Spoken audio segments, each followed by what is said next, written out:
यात्रा का दौरान कोई वस्तु सामान पर या किसी हड्डी पर आपका नजर आने से उसका सूचना तुरंत DRP को मिले, अन्यथा उसका सूचना 49 हेल्पलाइन नंबर पे दे सकते हैं।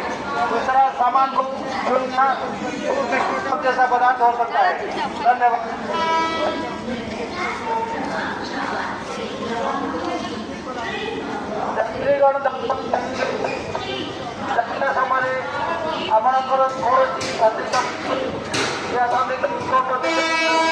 में हो ନିଜର ଆଖପାଖ ଅଞ୍ଚଳ ଉପରେ ନଜର